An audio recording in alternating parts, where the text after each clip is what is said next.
fact, I have a guest joining me on the broadcast as well, Shamina Shafiq, ex-member of the NCW. Ma'am, thank you for talking to Mirror Now and joining us. We have both my colleagues who were talking about the fact that it's not just, based on one particular city. It is the fact that women in this country have to go through, certain ordeals. At the end of the day, the Nirbhaya funds was, of course, created to ensure better safety. Of course, in your role, you would know the kind of, issues that we as women go through. We want better, security in the society. But it seems like when such an episode comes out, number one, it is the misuse of power. And second of all, it seems like the security of safety of women is definitely a not, top priority for people in power in this country.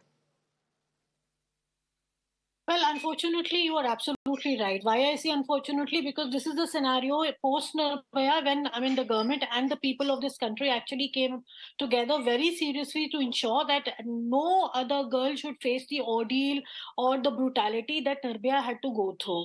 Now, it is in fact a shocker the way the Maharashtra government has been misusing the fund. It is absolutely a shocking thing. But at the same time, you know what? You're talking about top priority. It's not even a priority. Forget about being top or not top. It's never a priority. Women's safety is not a priority. Right. Whenever you see actions happening by the state governments or the central government, even post Nirbhaya that I'm talking about, it's mostly knee-jerk reaction. Something happens, media picks up the story, and people actually sit together and say, "Bhai, iska koi solution nikalte." Unfortunately, this is how the country has been living.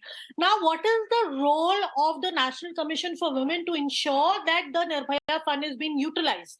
That is a larger question, I think, that you should be asking, because there has to be an audit by the NCW, by the state women commissions, and periodical audits, not just annual audits, and of course a guideline to ensure that the fund is being utilized properly. But unfortunately, we have not been seeing that. And that is why perhaps the governments, they are utilizing or underutilizing or not utilizing the funds as per their whims and fancies. Most of the time at the end of the budgeting session, you'll see that mostly the fund goes underutilized or somewhere even non-utilized. And into this case, this is of course absolutely bizarre. It shows the non-seriousness of the government towards women's safety, and they don't even they divert the fund to something which suits them. Which suits their power structure. So this is the sad reality of our country. And today is 11th, and what happened, rather 12th, what happened till 10th, from 25th to 10th, the entire world was actually celebrating or remembering or ensuring that we work to end towards ending violence against women. And what the Maharashtra government has been doing is absolutely irresponsible, unacceptable, and I think they should be pulled up immediately by not just the central government but also the NCW to find out why they have been doing so, who has been actually passing such orders, and and what actually has been their plan of action to utilize the Nirbhaya fund for the insurance of safety and security of women in this country. I think that is the priority, and that should be the priority.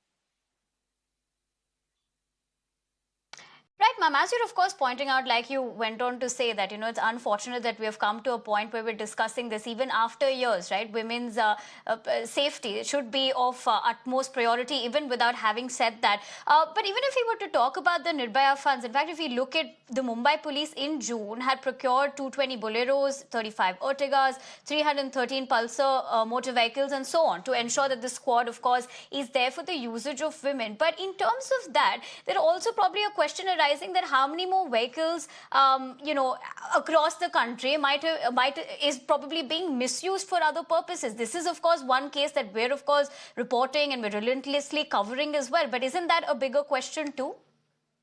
Kudos to you that you are actually taking up this topic seriously and discussing and debating on the national television and going out to women parliamentarians to find out as to what is their viewpoint on this, because this is what is important. See, purchasing infrastructural things for in the name of Nirbhaya fund is something which is very easy for state governments to do. As I'm repeatedly saying, it's for the social audits to be done by the Women and Child Ministry of the state and of course of the state central government to see, and the NCW to see as to whether the infrastructure, in the name of infrastructure, if there is something being purchased by or rather from the Nirbhaya fund, whether it is being utilized for women or not.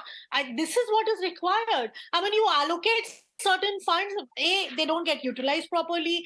B, I mean, most of the time at the end of the financial year, you see the fund goes underutilized. And C, they are misusing. So that means we need to have measures to see whether the fund, even if it is being utilized, is utilized in the interest of women and girls of this country or not. I think that is a larger question, and that is something which needs to be taken care of. And who else is going to do that other than that of Women and Child Ministry? I mean, it is their responsibility to do it. Why they aren't be doing it? I think that is a bigger question to be answered. And the most important thing, I mean, why do we only see? I'm sorry, but heart-wrenching speeches when some rape happens in this country, and we see them in the parliament, and one or two member of parliaments actually get up and they talk about it. Why aren't the women member of parliament, irrespective of their party lineage, forget about party politics? I mean, women's safety should be the priority above party politics. And that is why I think all women parliamentarians should be talking about it, discussing and debating. And what is the standing committee on the women empowerment of the parliament doing on this? I think that is something which needs to be seen. Whether, I mean, they are acting or not, because we should remember, these Absolutely. are measures which are there to ensure that whatever the programs or the policies are being framed for women and children are being properly exercised. And this is the duty of NCW. This is the duty of the Standing Committee of Parliament on Women and Child Safety. I mean, this is their duty and responsibility. And of course, the women parliamentarians, whether you are heading the Women and Child Development Ministry or not, it is irrespective. Of course, your responsibility becomes higher. But if you are a woman, and this is why we are fighting, we are saying 33% reservation, because more women, that means they are going to be more sensitive towards women issues. But unfortunately, if despite of the small number of women parliamentarians in the parliament or legislatures, for example, in the assemblies, if they are not discussing, debating, reflecting actually on, and of course supervising whether the fund is being utilized or underutilized or non-utilized, or misutilized, it's their duty. And if they are not delivering on that, I think we need to introspect. Absolutely, Shamina Shafiq, appreciate you joining us on the broadcast and raising those very important questions as well. We as a society definitely need to come together. And like you said, it's beyond politics. At the end of the day, women's security in this country should definitely be top priority. But really appreciate you coming on Mirror Now and giving us your viewpoint.